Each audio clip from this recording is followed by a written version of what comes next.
Salut tout le monde, c'est Juliette. Bienvenue dans la première partie de mon tutoriel complet sur le Rubik's Cube à une main, ou one-handed. Depuis le lancement de ma chaîne, j'avais annoncé une série de tutoriels sur le OH. Le but de ces vidéos sera de vous permettre d'apprendre les bases pour bien débuter et de vous donner des conseils, des techniques pour progresser. Je pense que je serai de bon conseil parce que je suis la meilleure fille mondiale et je fais partie du top 3 français à une main. Donc je détiens les records français non officiels avec du sub 14 et je suis 3e en single et en AEG. Donc j'espère que mes vidéos vous aideront à progresser. Je suis pas la seule française à sortir un tutoriel là-dessus car Nicolas Gertner, le champion de France 2016, a déjà mis une vidéo sur sa chaîne. Il y aura aussi Victor Collin qui va en faire une, d'ailleurs quand je sortirai cette vidéo peut-être qu'il l'aura déjà fait. Et je crois que Clément Cherblanc compte peut-être en faire une aussi. Donc ça fera pas mal de vidéos en français sur ce sujet, mais vous pouvez aussi aller voir les autres, parce que l'OH est une discipline assez personnelle, donc chacun a un peu son propre style et chaque nouvelle vidéo peut apporter quelque chose d'intéressant en plus. J'ai aussi déjà fait des exemples de résolution en OH, vous pouvez aller les voir, il y a déjà pas mal de choses à apprendre là-dedans. Dans cette vidéo, je vais vous donner quelques conseils pour débuter. Je vais d'abord vous parler de la progression avec les gros paliers à franchir et les grosses priorités. Ensuite, je parlerai du choix du cube à une main, puis des algorithmes et autres choses qu'il faudra travailler. La vidéo suivante sera sur mes finger tricks OH avec des techniques pour s'entraîner. Après, je ferai une vidéo sur la croix et les F2L avec quelques exemples. Sur mes PLL spécial OH, sur les OLL de la croix OH et des OLL OH bons à connaître. Et un peu plus tard, des choses plus avancées comme l'orientation des arêtes ou certains autres OLL ou COLL. Donc c'est parti. Pour moi en OH, il y a un gros palier à franchir, c'est les finger tricks. Ça prend vraiment pas mal de temps pour s'habituer aux bons finger tricks. Mais c'est très important de les maîtriser pour pouvoir s'améliorer en étant tranquille et je vais tout faire pour vous aider dans la vidéo suivante.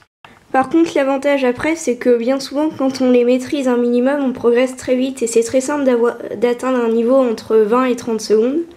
Et après, il suffit d'avoir un bon niveau au 3x3 et éventuellement d'apprendre quelques techniques et algo comme les PLL spécial OH pour passer facilement sub 20 voire beaucoup moins. Actuellement, même à 13 secondes et demie de moyenne, je sens que j'ai encore pas mal de marge de progression et ça a été le cas depuis que j'ai eu des finger tricks adaptés.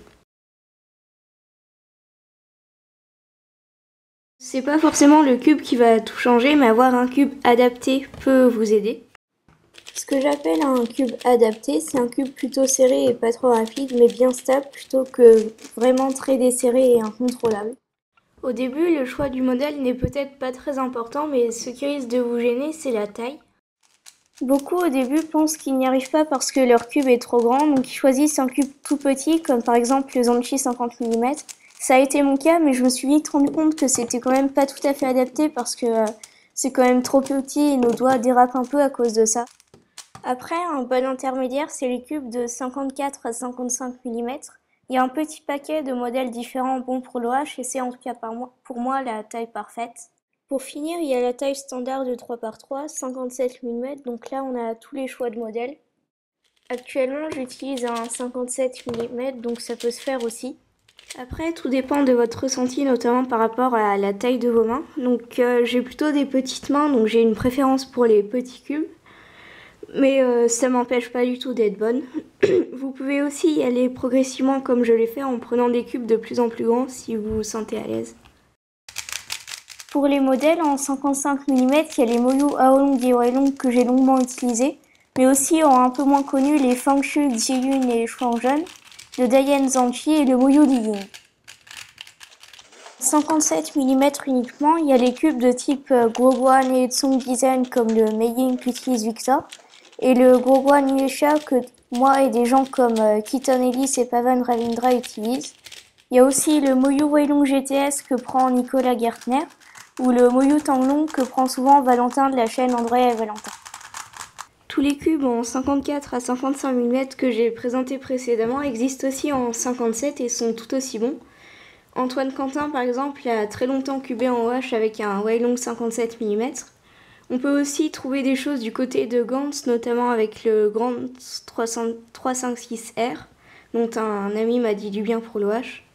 Et Michal Pleskovic et Félix utilisent tous les deux un Gantz pour l'OH.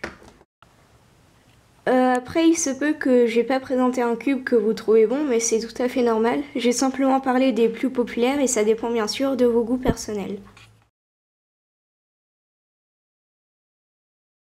Je vais maintenant parler des algorithmes allemands.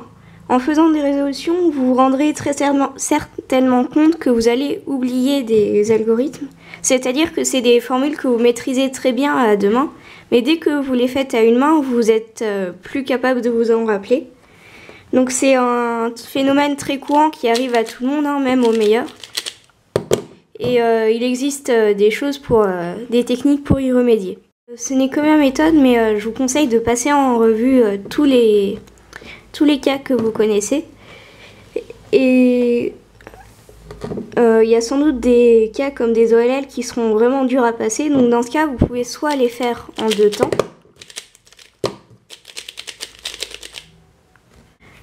soit apprendre des algorithmes spéciaux pour l'OH avec des fingertricks plus confortables.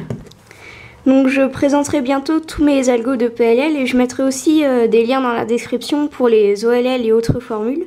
Et si vous en avez la motivation, vous pouvez dès maintenant commencer à apprendre des formules très simples, mais c'est pas urgent.